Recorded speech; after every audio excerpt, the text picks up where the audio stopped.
Hello बच्चों, आपका स्वागत है आपके अपने YouTube channel math king maker में। और आज हम क्लास 6 की सीरीज़ को थोड़ा आगे बढ़ाते हैं। चैप्टर 3 प्लेइंग विद नंबर्स पढ़ रहे हैं। आज उसका डे 4 हम पढ़ने वाले हैं। ठीक है, डे 4 में हमने क्या, डे 4 अगर आप देख रहे हो तो आपने I think day 1 day 2 day 3 already देख लिया होगा। अगर नहीं देखा है तो जाके मेरे channel per day 1 day 2 day 3 देखें। उसके बाद ये डे 4 चैप्टर आपको बहुत सिंपल लगेगा। ठीक है, सो आज हम डे 4 में सबसे पहले पढ़ने वाले हैं कोप्राइम्स क्या होते हैं, कॉमन फैक्टर्स क्या होते हैं और कॉमन मल्टीपल्स क्या होते हैं। ठीक है, सो कोप्राइम्स पे बेसिकली हम क्या बात करेंगे। जैसे मान लेते हैं कि एक नंबर लिया आपने 2 के जो फैक्टर होते हैं कौन कौन से होते हैं बच्चों? एक होता है 1 और एक होता है 2। 3 के जो फैक्टर होते हैं कौन कौन से होते हैं? 1 होते हैं और 3 होते हैं। ठीक है, इसका क्या 1 और इसके नंबर के अलावा क्या कोई इसका और भी फैक्टर है? बिल्कुल नहीं है। ठीक है, तो प्राइम नंबर्स मैंने आपको बताए थे। प्राइम नंबर्स क्या होते हैं? प्राइम नंबर्स जिनमें केवल 2 ही फैक्टर होते हों। ठीक है, एक तो 1 होगा और वो नंबर इटसेल्फ होगा, तो ऐसे नंबर्स को हम कहते हैं प्राइम नंबर्स। सो कोप्राइम्स क्या होते हैं कि अगर इन दोनों नंबर में कोई भी नंबर अगर कॉमन ना हो, ठीक है भाई, 1 को छोड़ दो, 1 की बात नहीं कर रहे हैं हम, 1 तो सब में ही मिलेगा आपको। ठीक है, 1 के अलावा इनमें क्या कोई कॉमन है फैक्टर में? इसका 2 है और इसका 3 है, तो क्या कॉमन है? बिल्कुल नहीं। कॉमन मतलब एक जैसा, सेम टू सेम। जैसे 2 की बात करें तो 2 में क्या होता है? 1 होता है, 2 होता है और बस 1 होता है, 2 होता है। 6 की बात करें तो इसमें क्या होता है? 1 होता है, 2 होता है और 3 होता है। ठीक है, 6 के भाई अगर फैक्टर लिखें हम तो क्या होता है? 1 होता है, 2 होता है और 3 होता है।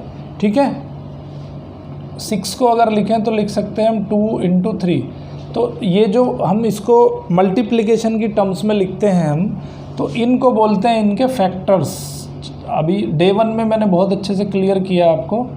ठीक है, तो इनको बोलते हैं फैक्टर्स। तो 6 के क्या क्या फैक्टर हैं? 6 के फैक्टर हैं 2 और 3। 1 की बात नहीं करेंगे, ठीक है, 1 को छोड़ देते हैं क्योंकि 1 तो सभी का फैक्टर होता है। ओके, सो 1 के अलावा हम बात करेंगे अब। सो 2 का जो फैक्टर है हमने लिख दिया 2, और 6 के फैक्टर लिख दिए हमने 2 × 3। ठीक है, तो क्या इनमें दोनों में कुछ कॉमन है? बिल्कुल कॉमन है। तो इन दोनों में ये वैल्यू जो है वो कॉमन है। ठीक है, सो कॉमन का मतलब है बिल्कुल एक जैसा फैक्टर जिसका होता है उसको बोलते हैं common factor. Okay, so common factor आपने देखो, कोप्राइम सबसे पहले समझ लो। कोप्राइम का मतलब क्या है कि उनमें कोई भी फैक्टर सिमिलर ना हो, तो उसको बोलते हैं हम कोप्राइम्स। ठीक है, जैसे 2 और 3 में कोई भी फैक्टर कॉमन नहीं है। 1 की बात नहीं करेंगे। ओके, सो 2 और 3 में कोई भी वैल्यू कॉमन नहीं है, तो ये कैसे नंबर हो गए? कोप्राइम नंबर्स हो गए। ठीक है, 3 और 7, 3 = 3, 7 = 7, इसके कोई फैक्टर नहीं होते। अब ये देखो 3 भी डिफरेंट है और 7 भी डिफरेंट है, दोनों वैल्यूज़ डिफरेंट है। इसका मतलब क्या है कि ये नंबर्स कैसे होंगे? ये नंबर्स होंगे कोप्राइम नंबर्स। ठीक है, अब बच्चों थोड़ा एक मुझे बताओ, मैं कुछ नंबर्स लिखता हूँ और आपको बताना है कि क्या ये जो पेयर मैंने लिखे हैं क्या वो कोप्राइम है? Are the following numbers coprime? Coprime मतलब उन दोनों में कोई भी चीज़ कॉमन, कोई भी फैक्टर कॉमन नहीं होगा। जैसे पहला एग्जांपल में मैं लिखता हूँ 6 और 18। ठीक है, दूसरा एग्जांपल में लिखता हूँ 9 और 17। तीसरा एग्जांपल हो गया 5 और 16। फोर्थ एग्जांपल हो गया 12 और 21।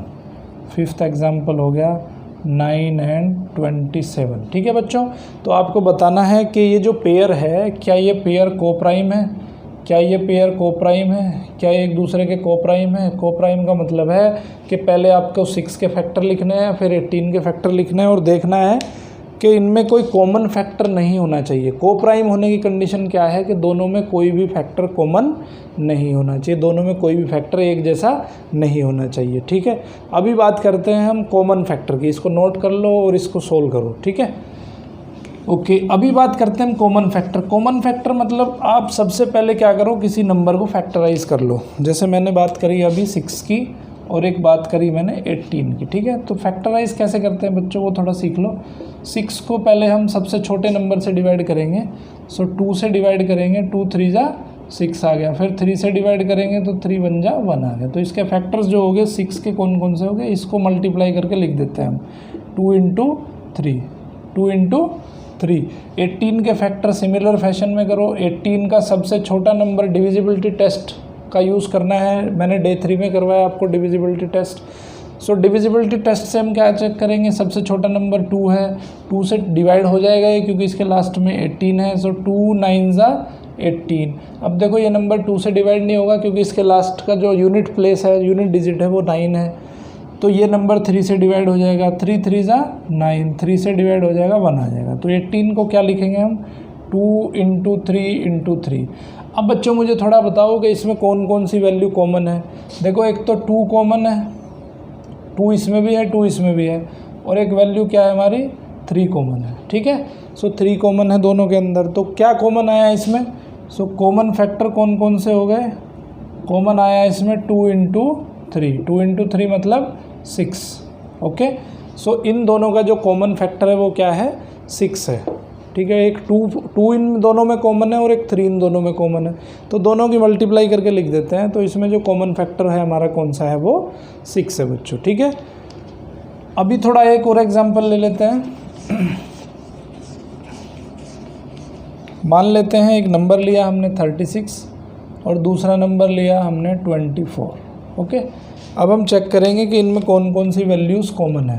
सो 36 को देखो डिविजिबिलिटी टेस्ट अगेन यूज़ करेंगे। 36 में क्या है, लास्ट में 6 है, तो इसको 2 से डिवाइड करेंगे। सबसे पहले हम कोशिश करेंगे सबसे छोटे नंबर से डिवाइड करें। सो 2 से जब 36 को डिवाइड करेंगे तो कितना आएगा, 18 आएगा। 18 का लास्ट डिजिट 8 है तो ये भी 2 से डिवाइड हो जाएगा, फिर 9 आ जाएगा। 3 से डिवाइड होगा 3 आ जाएगा, 3 से डिवाइड होगा 1 आ जाएगा। तो 36 क्या लिखा मैंने, 2 इंटू 2 इंटू 3 इंटू 3 लिखा। ठीक है, 24 को क्या लिखेंगे, 24 में भी आप डिविजिबिलिटी टेस्ट का यूज़ करते हैं। 4 है लास्ट डिजिट तो 2 से डिवाइड हो जाएगा, 2 से आएगा 12, 2 से आएगा 6, 2 से आएगा 3, 3 से आएगा 1। तो ये हो जाएगा 2 इंटू 2 इंटू 2 इंटू 3। ओके बच्चों, अब इसमें कॉमन फैक्टर देख लेते हैं कौन कौन से हैं। सबसे पहले तो एक ये वाला कॉमन आ गया, फिर एक ये वाला कॉमन आ गया, और कुछ है, हाँ बिल्कुल है, ये 3 एक कॉमन आ गया। ठीक है, सो यहाँ पे जो कॉमन फैक्टर हो गया वो क्या हो गया, common factor is equal to 2 into 2 into 3।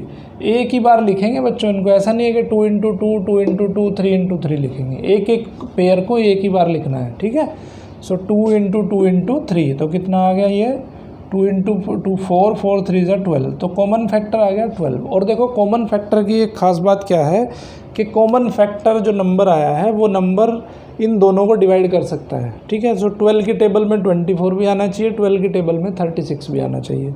सो ये क्वालिटी है कॉमन फैक्टर की। ठीक है, समझ गए बात। ओके, अभी अगर आपको 2 से ज़्यादा नंबर दिए हों, मान लेते हैं 3 नंबर दे दिए। ठीक है, एक नंबर अभी 36 हो गया, 24 हो गया, और मान लेते हैं कि एक नंबर उसने 8 दे दिया आपको। ठीक है, इसके तो फैक्टर हम लिख चुके हैं ऑलरेडी। कितने, 36 के फैक्टर क्या क्या है, 2 इंटू 2 इंटू 3 इंटू 3। 24 क्या है, 2 इंटू 2 इंटू 2 इंटू 3। 8 के फैक्टर कर लो भाई, 8 के फैक्टर करेंगे तो 2 से 4, 4 से 2, 2 से 1, तो ये आ गया 2 इंटू 2 इंटू 2। ठीक है बच्चों, तो अभी हमें यहाँ चेक करना है कि तीनों में, देखो तीनों में क्या चीज़ कॉमन है, तीनों में कौन सा वैल्यू कॉमन है। तो देखो एक तो ये 2 का बन रहा है पेयर। ओके, ये 2 कॉमन है, दूसरा ये 2 कॉमन है एक। तीनों में होना चाहिए वैल्यू, ऐसा नहीं होगा कि किसी 2 में चलेगी। देखो जैसे ये 2 इसमें है बट इसमें नहीं है, तो हमें ये 2 नहीं कंसिडर कर सकते। ये 3 इसमें है लेकिन इसमें नहीं है, तो ये 3 भी कंसिडर नहीं होगा। तो बच्चों कॉमन फैक्टर क्या आ गया यहाँ पे, कॉमन फैक्टर आ गया आपका 2 इंटू 2, दैट मीन्स 2 इंटू 2 कितना होता है, 4 होता है। समझ गए बात, कॉमन फैक्टर कैसे फाइंड करना है, वेरी वेरी सिंपल। ठीक है, अभी बात करेंगे हम किसकी, अभी बात करेंगे हम कॉमन मल्टीपल की। ठीक है, उससे पहले क्या करो, आप कुछ क्वेश्चंस लिख लो और उसमें कॉमन फैक्टर आपको बताने हैं। ठीक है, find the common factor, common factors among the following. 2 भी नंबर दिए हो सकते हैं आपको और 3 भी दिए हो सकते हैं और 4 भी नंबर दिए हो सकते हैं। जैसे पहला है 18, 27 एंड 6, ये 3 नंबर दिए, तीनों में कॉमन फैक्टर बताने हैं आपको। 35 एंड 10, 75 एंड 85, 32 एंड 28, 75, 85 एंड 95। ठीक है, तो ये आपके पास मैंने 5 क्वेश्चन लिखे हैं, इसमें आपको बताना है कि कॉमन फैक्टर कौन कौन से हैं, वो आपको फाइंड आउट करने हैं। ठीक है बच्चों, अभी बात करेंगे हम कॉमन मल्टीपल्स की। तो मल्टीपल्स का मीनिंग क्या होता है? देखो, फैक्टर मल्टीपल आपको डे 1 में मैं पढ़ा चुका हूँ। सो कॉमन मल्टीपल की बात करेंगे यहाँ पे। हमें मल्टीपल पहले लिखने हैं और उसके बाद देखना है कि कौन कौन से मल्टीपल उसमें कॉमन है। ठीक है, जैसे मान लेते हैं 2 की टेबल लिखते हैं, तो क्या लिखेंगे? 2, 4, 6। मल्टीपल्स ऑफ 2 क्या होंगे? 2, 4, 6, 8, 10, 12, 14, 16, 18, 20। ठीक है, ये लिख दिया हमने 2 की टेबल। 3 की टेबल में क्या लिखेंगे? 3 लिखेंगे, 6 लिखेंगे, 9, 12, 15, 18, 21, 24, 27 और 30। 4 की टेबल में क्या लिखेंगे? 4 है, 8 है, 12 है, 16 है, 20 है, 24 है, 28 है, 32 है, 36 है और 40 है। ठीक है, 5 की टेबल में क्या है? 5 की टेबल में लिखेंगे हम 5, 10, 15, 20, 25, 30, 35, 40, 45 और 50। ठीक है, इससे आगे भी हम बहुत सारे मल्टीपल लिख सकते हैं, ज़रूरी नहीं है कि ये टेबल यहीं तक जाएगी। मल्टीपल्स हम बहुत सारे लिख सकते हैं, मल्टीपल्स आर अनकाउंटेड, बहुत सारे इनफाइनाइट मल्टीपल्स हो सकते हैं। ठीक है, सो अब हम बात करेंगे, जैसे 2 और 3 की बात कर रहे हैं। किसी ने आपसे पूछा कि भाई 2 और 3 में जो कॉमन मल्टीपल्स हैं वो कौन कौन से हैं। ठीक है, मल्टीपल्स, अब देखो 2 के मल्टीपल्स और 3 के मल्टीपल्स, अब इसमें आपको देखना है कि इन दोनों में कॉमन क्या है, कॉमन कौन सी वैल्यू है। तो एक चीज़ देखो, ये 12 इसमें भी है और 12 इसमें भी है। ठीक है, तो हमें, और देखो 6 इसमें भी है, 6 इसमें भी है। ठीक है, तो हमें क्या देखना है कि जो दोनों में वैल्यूज़, जो दोनों में मल्टीपल्स कॉमन है वो हमें देखने हैं। तो इसमें 6 कॉमन है और 12 कॉमन है, और कौन सा है भाई बच्चों? 18 भी इसमें भी है और इसमें भी है। ठीक है, आगे भी बहुत सारे होंगे। तो इस तरह से हम फाइंड करते हैं कॉमन मल्टीपल्स। ठीक है, कैसे फाइंड करते हैं? कॉमन मल्टीपल्स फाइंड करते हैं। ओके, अब बात करते हैं 4 और 5 की बात कर लें हम। 4 और 5 में देखो कौन कौन से वैल्यूज़ कॉमन है। 4 में ऐसा कौन सा नंबर है जो 5 में भी है? जैसे 20 है, यहाँ पे 20 यहाँ पे भी है, 20 यहाँ पे भी है। ठीक है, और कौन सा है? 40 यहाँ पे भी है, 40 यहाँ पे भी है। तो इनको क्या कहेंगे? इनको कहेंगे हम मल्टीपल्स, कॉमन मल्टीपल्स। तो common multiple of 4 and 5 are 20, 40, फिर उसके बाद आएगा 60 भी दोनों में कॉमन मल्टीपल होगा। लेकिन एक टर्म जो पढ़ोगे आप, वो पढ़ोगे लीस्ट कॉमन मल्टीपल। ठीक है, जिसका नाम है least common multiple, LCM, least common multiple. ठीक है, लीस्ट कॉमन मल्टीपल का मतलब क्या है कि जो मल्टीपल्स हैं, देखो मल्टीपल्स तो दोनों के बहुत सारे होंगे, जो कॉमन होंगे, कॉमन मल्टीपल्स बहुत सारे होंगे। जैसे इसमें 6 है, इसमें 12 है, इसमें 18 है, यहाँ पे 20 है, 40 है, 60 है, बहुत सारे कॉमन मल्टीपल हो सकते हैं। लेकिन इन सब मल्टीपल्स में जो सबसे छोटा मल्टीपल है उसको क्या कहते हैं? उसको कहते हैं हम लीस्ट कॉमन मल्टीपल। देखो इसके नाम से ही पता चल रहा है, L for least, C for common और मल्टीपल। कॉमन मल्टीपल होंगे बट उसमें जो सबसे छोटे वाला होगा उसको कहेंगे हम लीस्ट कॉमन मल्टीपल। ठीक है, तो यहाँ पे जैसे 2 और 3 की बात करें, सो 2 और 3 का जो लीस्ट कॉमन मल्टीपल है वो क्या है? LCM ऑफ 2 एंड 3 कौन सा है बच्चों? 6 सबसे छोटा है। पहला जो मल्टीपल मिलेगा वो कौन सा मिलेगा? 6 मिलेगा। इसमें जो पहला मल्टीपल है वो कौन सा है? 20 है। सो 4 एंड 5 का जो LCM आ जाएगा वो कितना आ जाएगा? 20 आ जाएगा। बात आई बच्चों समझ में? इसको फर्दर थोड़ा और मैं आगे समझाऊंगा कि LCM कैसे फाइंड करते हैं। ठीक है, बट ये एक जनरल मेथड है, सबसे पहली तरकीब है किसी दो नंबर्स का मल्टीपल फाइंड करने की। आपको क्या लिखना है, उसकी टेबल लिख लेनी है और आपको ये देखना है कि सबसे पहला जो नंबर है वो कॉमन, पहला नंबर कौन सा नंबर कॉमन आ रहा है, वो हो जाएगा उसका एलसीएम। ठीक है बच्चों, चलिए अभी ये आपका चैप्टर डे 4 में यहीं पे ख़त्म करता हूँ, डे 5 में मिलते हैं। Thank you very much.